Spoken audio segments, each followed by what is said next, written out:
do Senhor Jesus. Vamos dar início à nossa escola bíblica dominical, amém? Convido os irmãos a fazer uma oração nessa manhã. Hoje à noite nós vamos falar, continuar, né? Semana passada nós falamos sobre a solução para todos esses problemas, de onde que ela vai partir. E essa semana também nós vamos dar mais informações, né? Para que nós possamos juntos ver um diferencial nas nossas vidas, na nossa nação. Amém? Hoje nós vamos falar sobre a igreja de Laodiceia, que é um pouco sobre como que as coisas irão, um pouco da motivação, né? Porque nós estamos vivendo dias de Laodiceia. Mas vamos orar primeiro, vamos pedir a Deus para colocar diante de nós a palavra dele de uma forma revelada, amém? Pai, em nome de Jesus, nós queremos te dar graça por essa manhã, por esse domingo. Nós queremos te render graças, o Senhor é bom. Nós queremos colocar diante do Senhor, meu Deus, toda a nossa ansiedade, toda a nossa preocupação, toda a nossa expectativa. Não tem nada que está fora do seu controle, muito pelo contrário, Pai. Tudo isso faz parte de um plano maravilhoso do Senhor. Tudo isso faz parte de uma estratégia do Senhor para que haja verdadeiramente em nosso meio uma restauração de princípios, de valores e de vidas. Nós queremos te dar graça, Senhor, que o Senhor tem nos sustentado como um forte, que a cada dia o Senhor derrama sobre nós tanto pão físico quanto pão espiritual, e direcione-nos, Pai, para aprender do Senhor. Colocamos a nossa nação, os nossos governantes, colocamos diante do Senhor, Pai, todas as autoridades, para que no nome de Jesus o Senhor venha instruí-los segundo a sua vontade, e para que eles tenham ouvidos para ouvir a sua voz, aquilo que o Senhor tem para eles e que tem para nós. É no nome de Jesus que nós choramos e te damos graça. Amém, amém e graças a Deus. Amém. Louvado seja Deus por essa manhã de domingo. Bom, hoje nós vamos terminar os estudos sobre as cartas e vamos prosseguir, né? Semana que vem não haverá escola bíblica. Quero deixar claro isso aí, porque nós transferimos a Semana da Família nesse mês em específico, da segunda para a quarta semana, porque a minha esposa vai estar fazendo aniversário e a gente vai estar fazendo um passeio. Pode ficar tranquilo, nós vamos para o mato. Coronavírus, não sei se chegou lá não, mas lá em casa não chegou, e sobre a minha tenda não vale encantamento, nem praga alguma, amém? Glória a Deus. Quem não pode sair, fique em casa. Isso aí é o que está todo mundo falando, fique em casa, ninguém fica. Quem tem que ficar em casa tem que comer também. Quem tem que ficar em casa tem que sair para as necessidades básicas, mas no demais fica em casa, amém? Vamos ler lá em Apocalipse capítulo 3, versículo 14, do 14 ao 22, que fala sobre a igreja de Laodiceia.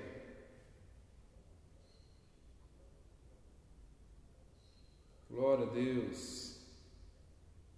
Interessante que, segundo os teólogos, né, as igrejas são divididas em 7 períodos, e a Laodiceia é o cumprimento do último período. Por mais presunção, né, ou presunçoso que seja, falar que nós estamos vivendo os últimos dias, mas Laodiceia está se referindo aos últimos dias. Amém? Apocalipse capítulo 14, capítulo 3, versículo 14, fala o seguinte: e ao anjo da igreja que está em Laodiceia escreve: isso diz o Amém, a testemunha fiel e verdadeira, o princípio da criação de Deus. E eu sei as tuas obras, que nem és frio nem é quente. Oxalá fosse frio ou quente. Assim, porque és morno, e não és frio nem quente, vomitar-te-ei da minha boca.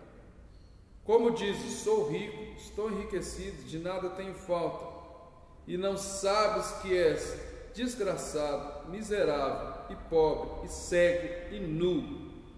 Aconselho-te que de mim compres ouro provado no fogo, para que te enriqueças, vestidos brancos para que te vistas, e não apareça a sua vergonha, a vergonha da tua nudez, e que unjas os seus olhos com colírio, para que vejas. Eu repreendo e castigo todos quanto amo. Sê, pois, zeloso e arrepende-te. Eis que estou à porta e bato. Se alguém ouvir a minha voz e abrir a porta, entrarei em sua casa e com ele cearei, e ele comigo. Ao que vencer, lhe concederei que se assente comigo no meu trono, assim como eu venci e me assentei com meu Pai no seu trono. Quem tem ouvidos, ouça o que o Espírito diz às igrejas. Amém? Quem tem ouvidos, ouça o que o Espírito diz às igrejas. Tem tudo a ver com o nosso período. Por isso vamos orar mais uma vez. Pai, eis aqui a palavra sobre Laodiceia. Eis aqui a direção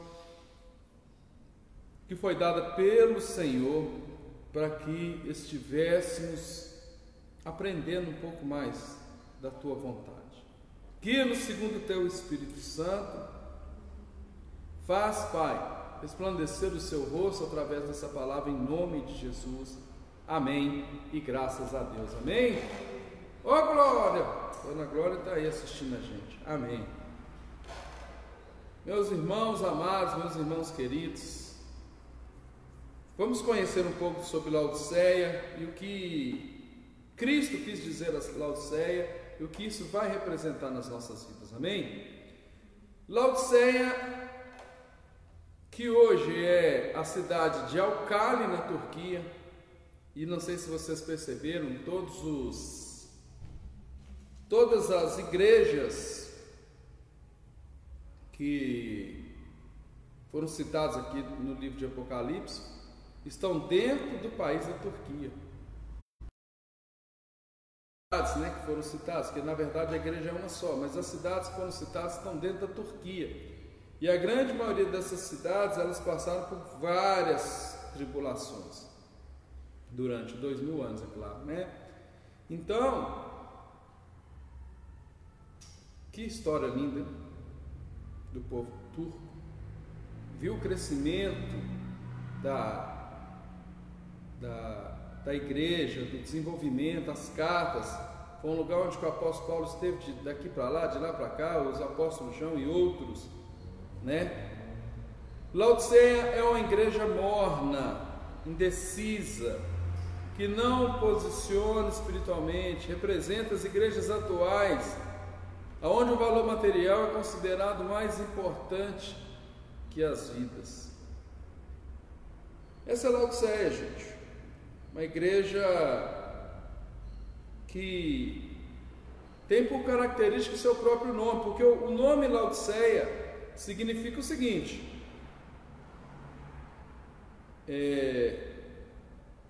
Lau, povo, e de Caios, justiça, ou seja, justiça do povo, democracia, porque a democracia é o direito do povo,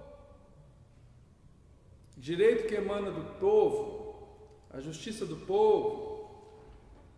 Porém, isso é só teoricamente, né? porque ainda que somos nós que elegemos os nossos governantes, e qualquer semelhança não é mera coincidência, quando o povo de Israel deixou de querer Deus como seu governante maior e passou a ter como seu governante maior Saul, quem escolheu Saul indiretamente foi o povo. Um rei que uma das suas constâncias era em viver em desobediência. E quando o povo pediu para que Samuel escolhesse um rei, ele escolheu Saul, porque ele queria mostrar ao povo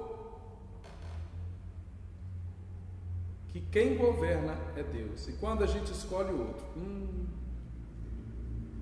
nada contra os nossos presidentes, muito pelo contrário, nós já até oramos pelas autoridades, mas se o governo da sua vida não for Deus, e se você não estiver pondo a sua esperança em Deus, se estiver pondo a esperança nos homens, por mais honesto e por mais sincero que ele seja, fatalmente nós iremos nos desmotivar, politicamente falando, ou nós iremos nos buscando a palavra aqui, decepcionar. Essa é a palavra. E a democracia, direito e governo que emana do povo, ela vem em contrapartida à teocracia, domínio de Deus sobre o povo. Ah, se a gente soubesse quanto ser guiado, dominado, ter como o seu principal líder o Senhor é bom, nós jamais elegeríamos homens para ditar os nossos direitos. Mas tudo isso faz parte de um processo e Deus está no controle sempre. Amém? Laodiceia já havia recebido mensagens pastorais através do apóstolo Paulo, que estendeu a carta aos Colossenses também para os irmãos de Laodiceia. Está lá em Colossenses 4, 13 a 16. O pastor de Laodiceia possivelmente era Efratas, e ele pode ter sido fundador ou pregador. Está lá também em Colossenses 4, 12 e 13. Como eu disse, Laodiceia é a justiça do povo, o direito do povo de escolher seu governante.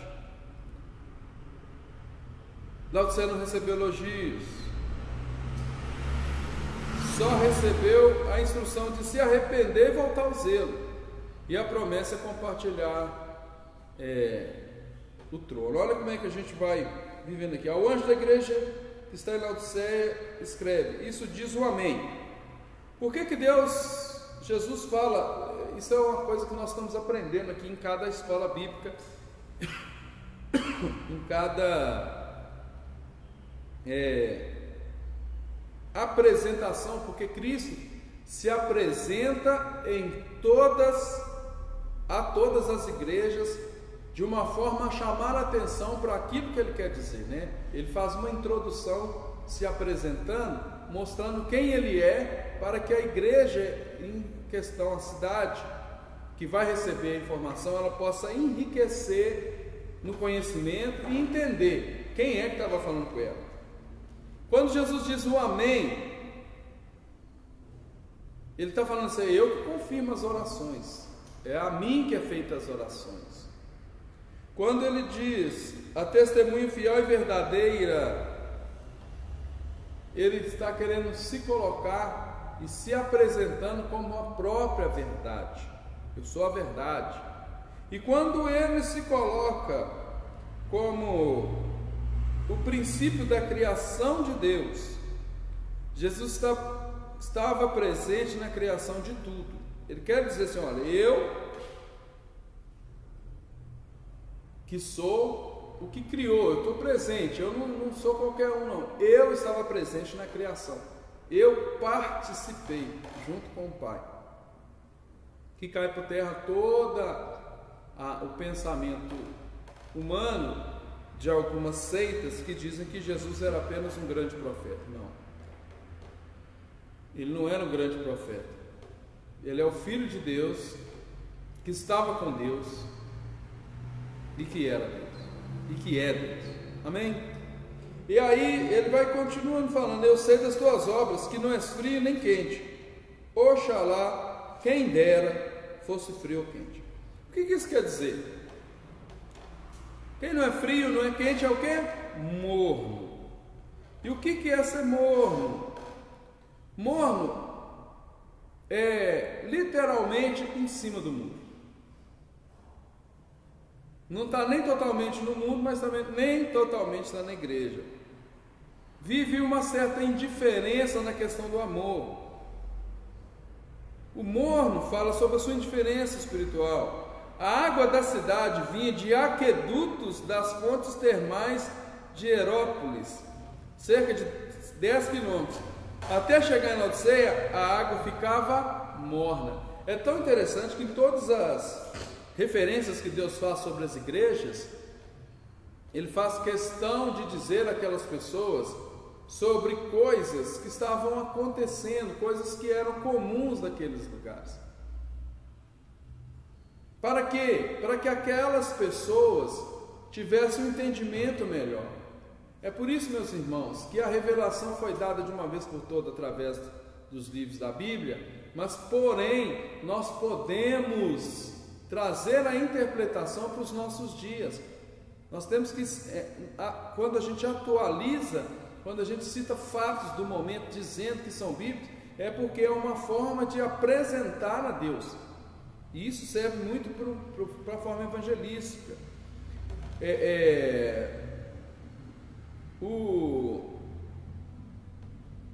Jesus falou: porque não é frio nem é quente, estou a ponto de vomitar-te.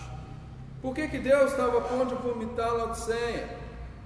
Porque era uma igreja indiferente, uma igreja que estava ali, reunindo e aí, beleza? Vamos falar aqui de alguma coisa? Ah, beleza, e aí? Pregação boa hoje do pastor lá, beleza, bora, vamos continuar a nossa vida, então vamos continuar comprando, vendendo, não faz diferença nenhuma no cotidiano daquelas pessoas. Qualquer semelhança não é mera coincidência. Laodiceia não recebeu elogios, mas foi severamente exortada a mudar de conduta. Laodiceia deriva-se do grego laos, povo, mas de Caio, justiça, a igreja da democracia, o direito que emana do povo, fazendo frente à teocracia, o domínio divino. E o nome também pode ter sido dado em homenagem a Laodice, esposa do imperador Antíoco II. Por esse motivo, parece que havia mais de um lugar com o mesmo nome. Isso é um dado histórico. Havia mais de um lugar com o nome de Laodiceia por causa da esposa do imperador. Quando Jesus fala assim, estou a ponto de vomitar-te, faz referência àquela água morna mesmo que eles bebiam, e que quando você vai tomando muita água morna, ela dá náusea, faz sentir mal. E Jesus continua dizendo aqui: como dizes, rico sou, estou enriquecido, de nada tenho falta, e não sabes que és um desgraçado, e miserável, e pobre, cego e nu. A cidade sofreu um terremoto em 60 depois de Cristo e foi reedificada com recursos próprios. Então essa autonomia de Laodiceia é uma cidade industrializada, nós vamos ver mais adiante, vendia tecidos e colírio e tinha um certo poder aquisitivo. Então ela achava que não dependia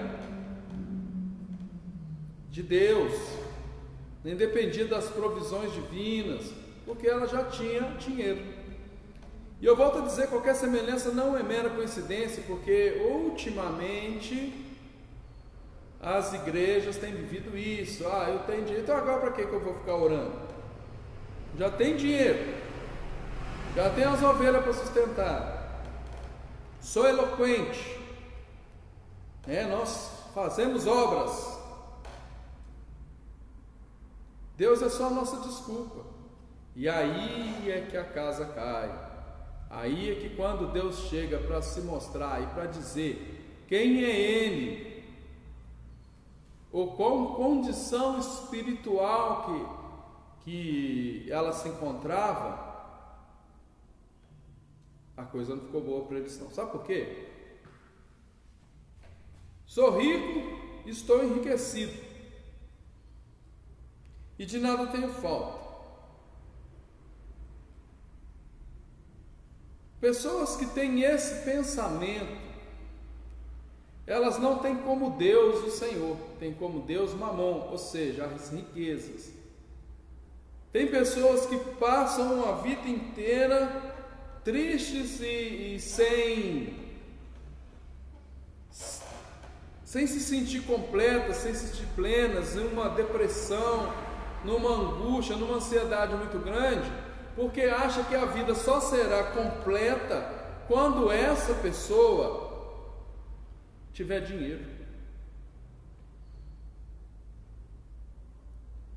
Dinheiro é muito bom ter, ou deve ser, mas amar a Ele é a raiz de todos os males. Tanto que Cristo chega para a igreja de Laodiceia para exortá-la sobre a sua condição de uma maneira severa, para mim, das correções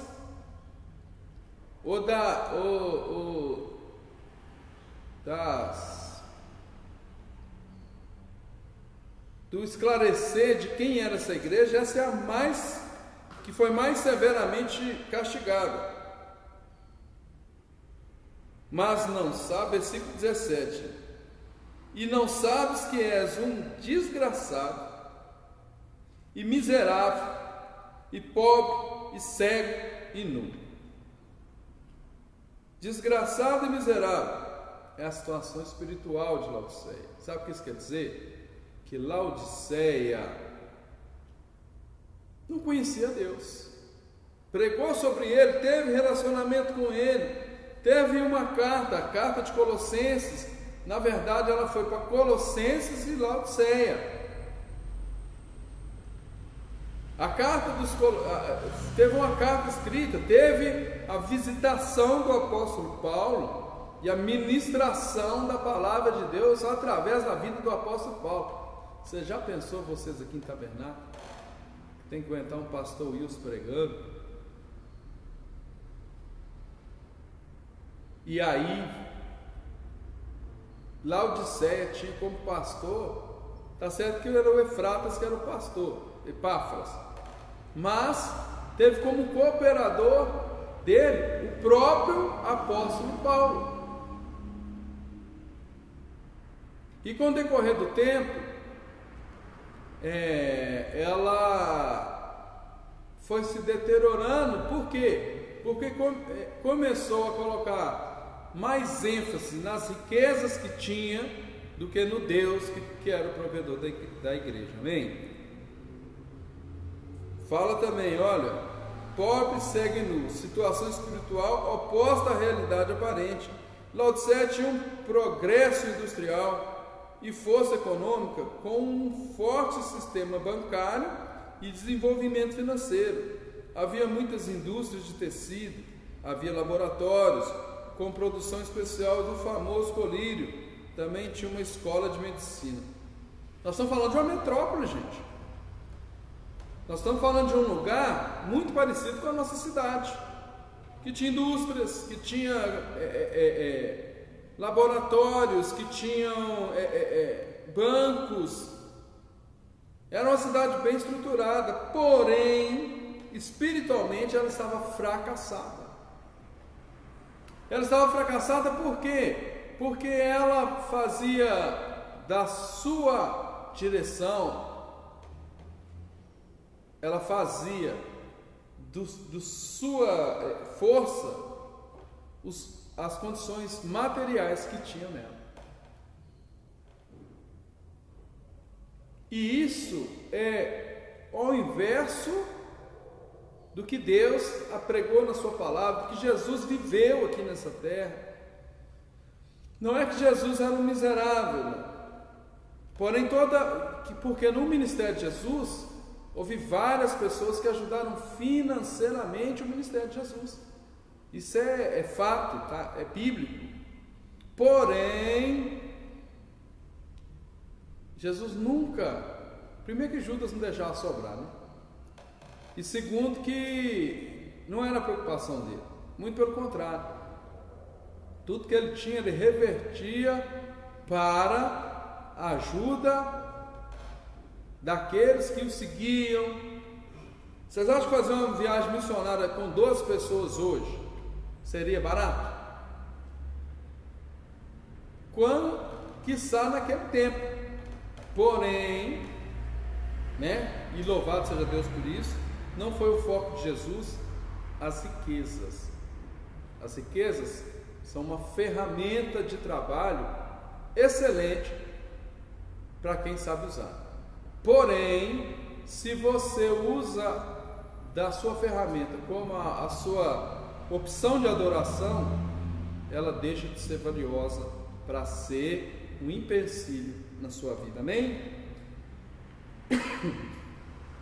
Aconselho-te que de mim compres ouro provado para que te enriqueças, e vestidos brancos para que vistas e não apareça a vergonha da tua nudez, e que unge os teus olhos com colírio para que vejam. Olha que coisa maravilhosa. Daquilo que eles tinham muito, o Senhor mostrou para eles que ele tinha muito mais do que aquilo nas regiões celestiais. Ouro, que simboliza pureza, riqueza, santidade. Vestes brancas, que simboliza santificação. É aquilo que eu falo sempre, a diferença de ser santo e ser santificado, de ser justo e ser justificado. Colírio, por quê? Para que os olhos deles se abriram, para que eles fossem curados dessa cegueira espiritual que eles estavam vivendo. É isso que Deus tinha. Olha, eu quero transformar vocês de volta, eu quero trazer vocês à minha realidade. Então, abra o olho, toma uma posição. Eu preciso trazer vocês para a minha realidade. E qual que é a realidade, gente?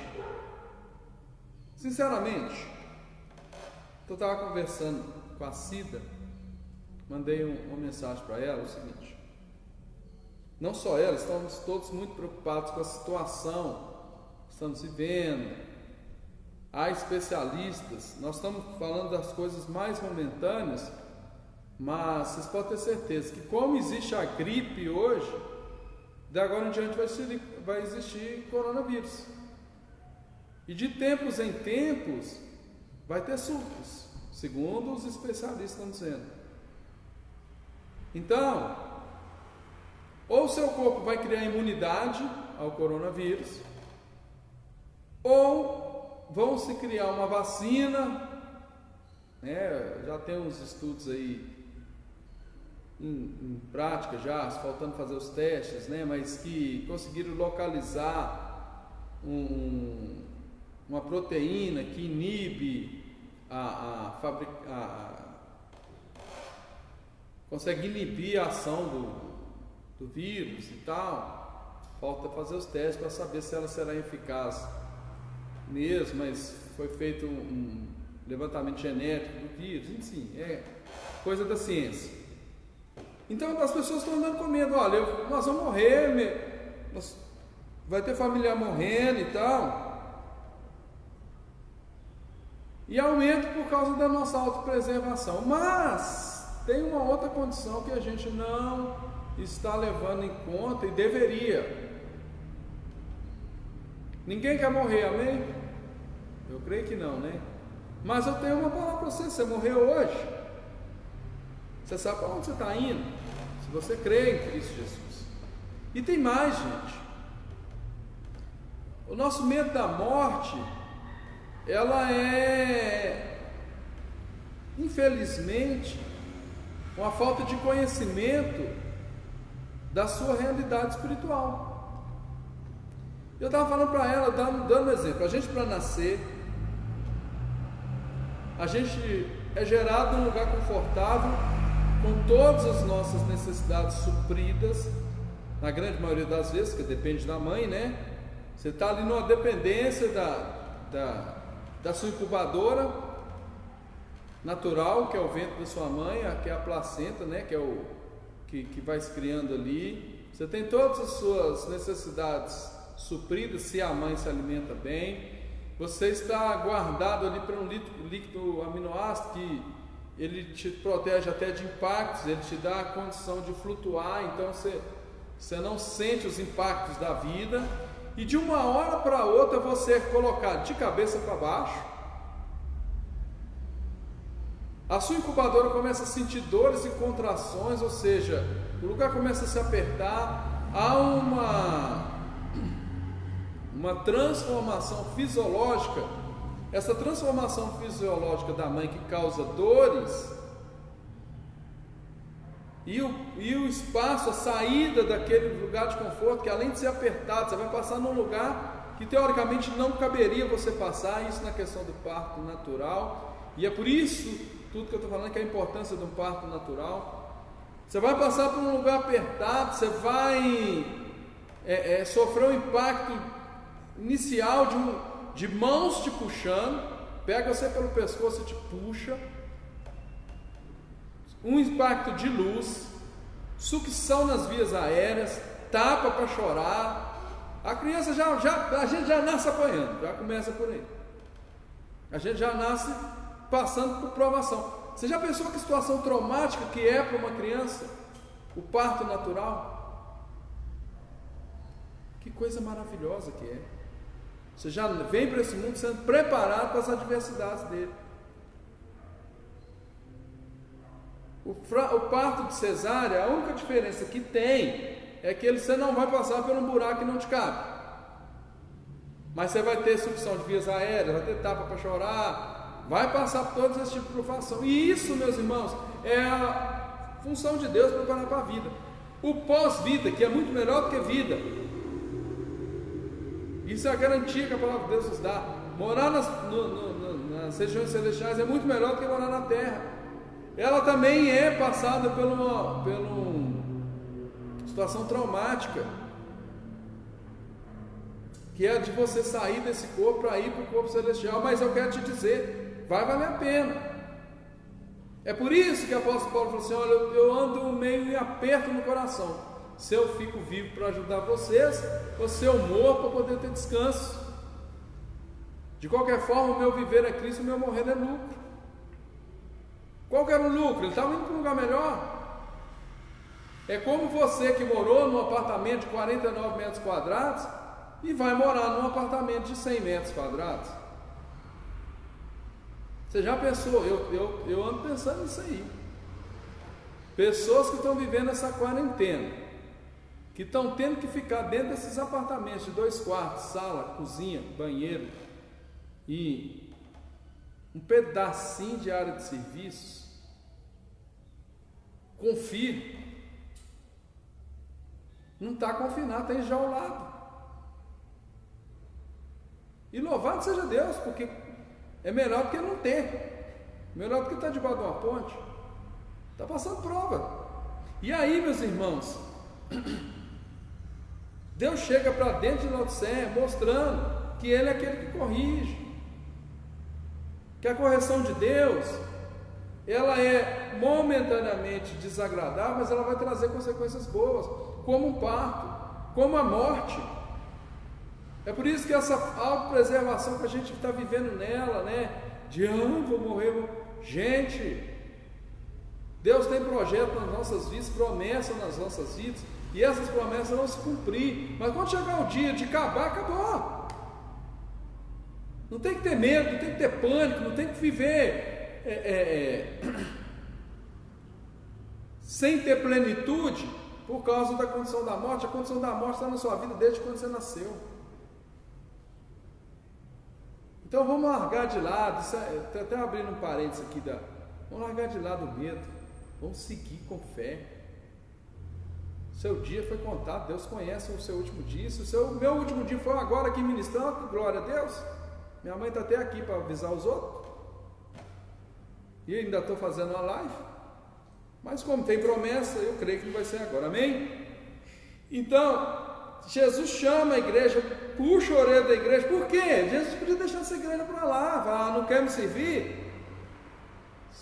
O caldeirão já está fervendo, como diz os nossos irmãos pentecostais, o caldeirão já está quente esperando. Só que não é bem assim. Versículo 19: eu repreendo e castigo todos quanto amo. Você pois zeloso e arrepende. Deus sempre irá nos revelar através de profecia, através de louvores, através de palavra ministrada, através da sua consciência. Ele, de uma maneira ou outra, ele vai te mostrar quais são os seus caminhos e o que eles podem estar produzindo na sua vida. Isaías 55: eu bem sei os pensamentos, meus pensamentos são mais altos, para que a minha palavra produza em vocês. Vem para mim, coma leite, beba leite, vinho, coma pão de graça. Deus se oferece. Depois vocês leem lá em Isaías 55, amém? Vamos lá. Qual que é a interpretação histórica? Aliás, quais são as repreensões? Eu repreendo e castigo todos os quanto amo. Ser zeloso, se arrepende. Eis que estou à porta e bato. Olha que interpretação. A gente muitas vezes fala, né, usa isso aí. Não, Jesus está à porta, está batendo. Misericórdia se eu estiver à porta. Porque se Jesus estiver à porta da sua casa, quer dizer que ele não entrou. Se Jesus estiver à porta de uma igreja, quer dizer que ele não está lá dentro. Foi isso que quis Deus. Olha, vocês são igrejas, vocês se reúnem como igreja, vocês têm uma estrutura de igreja, vocês são até bem estruturados, mas eu não estou aí. É parar para pensar nisso? Já pensou? O esforço que a gente tem, físico, financeiro, psicológico, né? Quantas coisas a gente abre mão por amor a Cristo. Chega e você descobre que você não está fazendo nada para Cristo. É para acabar, é para entristecer com força. É por isso que igreja que não traz palavra precisa rever seus conceitos. A palavra é quem nos direciona. Eis que estou à porta e bato. Olha o que isso simboliza. Jesus estava do lado de fora da igreja e queria entrar. Se alguém ouvir a minha voz e abrir a porta, entrarei em sua casa e com ele cearei e ele comigo. Simbolização, comunhão com Deus.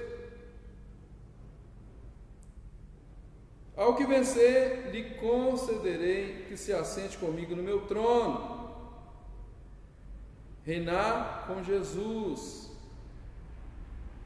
Assim como eu venci e me assentei com meu Pai que está no céu. Quero trazer alguns contextos históricos breves para a gente terminar essa escola bíblica e uma aplicação prática, né? O tempo de Laodiceia e a apostasia dos últimos dias é a apostasia dos últimos dias, quando muitos têm se desviado da fé verdadeira e pura, seguindo falsas doutrinas. 1 Timóteo 4. Infelizmente, nos dias atuais, tem revelado muitas igrejas e cristãos como Laodiceia, que estão mornos espiritualmente.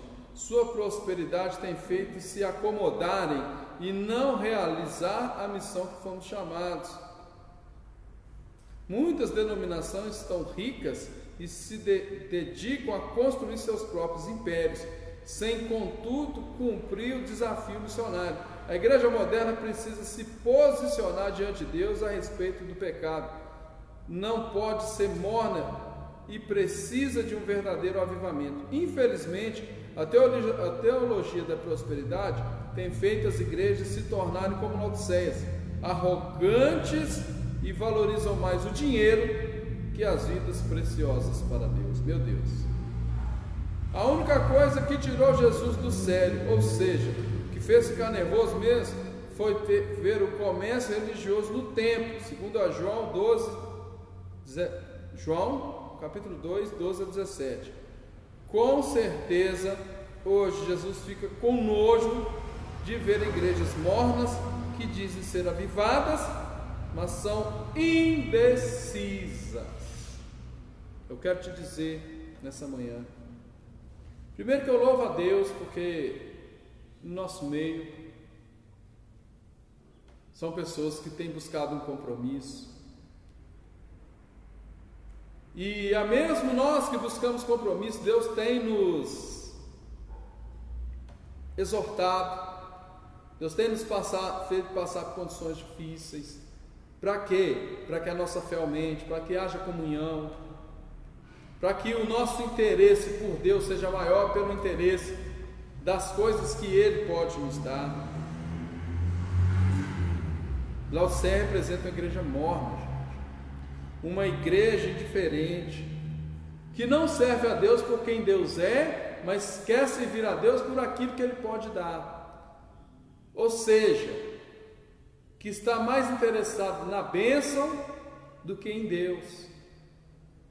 Laodiceia é uma igreja onde a vontade do homem, a vontade do povo é quem domina. É uma igreja que não está preocupada em trazer o rebanho para a presença do pastor, para andar e alimentar das coisas do pastor. É uma igreja que está querendo, de uma certa forma, agradar todo mundo. Ah, não pode falar isso, pastor, porque vai desagradar tal classe. Ah, pastor, não pode pregar aquilo que vai desagradar tal classe. Ah, se a igreja continuar nesse rumo aí, ninguém vai querer. Ninguém que não conhece a Deus não quer ser repreendido. Mas nós que conhecemos a Deus, precisamos da repreensão para entendermos. Foi o que o salmista falou assim, ó: Senhor, sonda meu coração, conhece, vê o que está de mal em mim e me guia pelos caminhos retos. Como que Deus vai te guiar pelos caminhos retos, se no seu coração não há um desejo, um interesse de conhecer quais são os caminhos errados que você está? Vocês estão entendendo? Então, onde que nós vamos chegar com isso? Nós vamos chegar na seguinte conclusão, meus irmãos: Deus corrige os que amam. Ele tem preparado para nós reino, sacerdócio real nas regiões celestiais e aqui na terra, mas de uma maneira diferente. Muitas vezes a gente liga muito Deus a poder. Deus não pode ser ligado ao poder segundo o que o homem vê. Deus tem que ser, você tem que entender Deus não pelo poder que Ele tem, mas pela autoridade que Ele tem. Porque a autoridade é muito acima de poder, o que nós vimos na semana passada, no domingo à noite. Dentro do navio que Paulo estava, ele era o de menos poder, mas o de mais autoridade. Porque ali havia um centurião, ali havia um mestre, ali havia um piloto, ali havia soldados, ali havia marujos, e ele era um prisioneiro. Porém, no que se diz respeito à salvação daquele povo, todas as autoridades que estavam sobre ele tiveram que reconhecer, todos os poderes que estavam sobre ele tiveram que reconhecer a autoridade que ele tinha. E aí é que eu te digo, meu irmão, você vai ser Laodiceia, querer dar palpite, querer mandar naquilo que Deus faz, querer determinar o que é bom para você, segundo o seu conhecimento humano. Você vai querer que a justiça, Laodiceia, justiça que emana do povo, direito do povo, que é Laodiceia e democracia, são muito parecidos. Ao povo que escolhe, o povo que fala. E eu quero falar uma coisa muito séria para todos. Se você não ora pela sua autoridade, você não tem o direito de questioná-la. Se você maldiz a sua autoridade o tempo todo, como muitos que nós vemos, está o tempo todo falando mal do governo, falando mal da autoridade, seja ela quem for, a que você escolheu, a que você não escolheu. O fato de você estar escolhendo já é uma coisa errada, porque toda autoridade é constituída por Deus. Então essa ilusão que nós é que estamos escolhendo também já está errada, mas eu não vou entrar nesse mérito aqui na escola bíblica. Eu quero te dizer o seguinte: não seja Laodiceia, não seja morno, não seja condescendente com o pecado. Quer escolher? Seja Filadélfia, que apesar de ter uma aparência de fraco, de pobre, ela era rica diante de Deus, ela tinha todas as características que Deus precisava. Você quer conhecer mais sobre Filadélfia? Foi na escola bíblica, está lá no YouTube, está aqui no Facebook. Jesus entra e melhora a vida da igreja, no sentido espiritual da coisa, porque o melhor, ela está nas regiões celestiais, nas regiões espirituais, porque isso vai trazer para as regiões físicas, as melhorias espirituais, elas vão trazer para as regiões físicas melhorias físicas. Não são as melhorias físicas que vão te levar para uma melhoria espiritual, não. As coisas espirituais te tragam uma melhora física. Que melhora é essa? Paz em meio à guerra, domínio próprio, mansidão, amor. É assim que Deus abre o nosso entendimento. Amém? Não vamos ser Laodiceia, não vamos ser morno, não. Vamos sair de cima do muro. Toma uma posição. Por quê? Se você toma uma posição de abandonar Cristo e a igreja, Ele manda alguém lá te trazer de volta. Agora, se você não toma uma posição de abandonar, mas também está dentro da igreja meia boca, quem que vai te resgatar? Aos olhos humanos você está na igreja. Deus sabe, e Ele vai ficar na sua porta lá. Deixa eu entrar. É Jesus. Amém? Vamos orar? Pai, em nome de Jesus, nós te bendizemos, Pai, nós te damos graça, nós te agradecemos nessa manhã, pela Tua palavra, por Laodiceia, porque foi necessário que houvesse uma Laodiceia, para que nós pudéssemos interpretar a Laodiceia, e entender que ser uma Laodiceia não é de acordo com a sua vontade. E isso nos trouxe um abrir de entendimento, isso nos trouxe um despertar diferente. E eu te louvo, Senhor, porque o Senhor tem despertado o teu povo. Obrigado pelo despertar do teu Espírito em nós. Obrigado pela direção. Obrigado pelo seu infinito amor. Esse amor que tem nos constrangido, é verdade, mas é um constrangir bom que nos faz entender que é a sua palavra.